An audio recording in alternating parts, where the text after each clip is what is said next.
I always start my sketches with the foundation, the wheels. I'm drawing 2 rough circles to set my wheelbase, keeping them wide for a sporty stance. Immediately after, I strike a line for the ground plane. This ensures the car feels planted right from the start. Next, I roughen the belt line and the rocker panel to define the height of the body.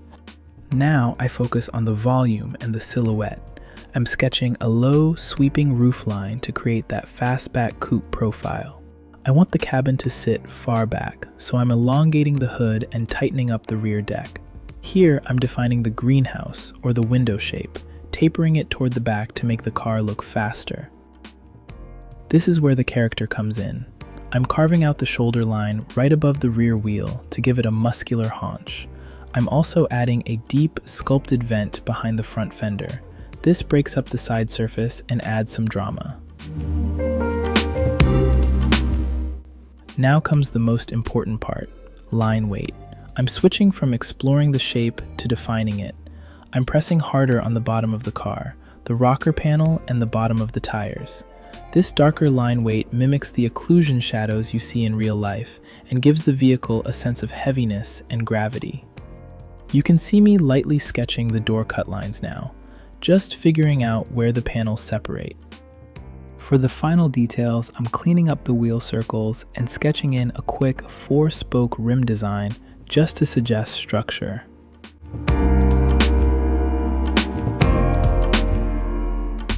I'll do one last pass over the main character lines, the roof, the shoulder, and the hood to make them crisp. A final heavy shadow on the ground, and the sketch is complete. Now I am going to upload the base sketch into Ideate Sketch. And when the sketch is ready, the sketch card will activate 3 sketch styles, which include pencil, marker, and digital. For now, we'll leave the sketch line weight at the default. Since the base sketch is not rendered, I'll opt for the digital sketch render and click Generate.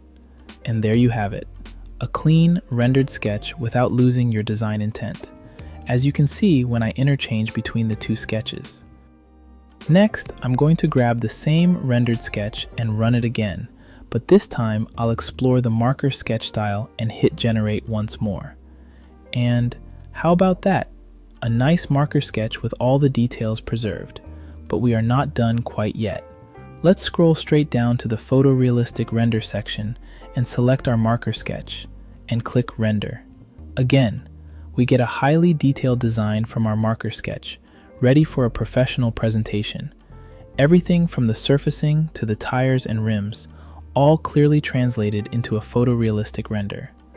Now, admittedly, the rear design could be better, but this is just a demo.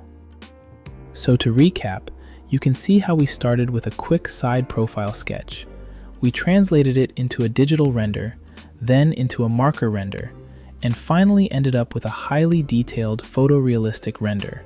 How cool is that? I'd love for you to try out Ideate Sketch, play around with it, and let me know what you think. The link is in the description below.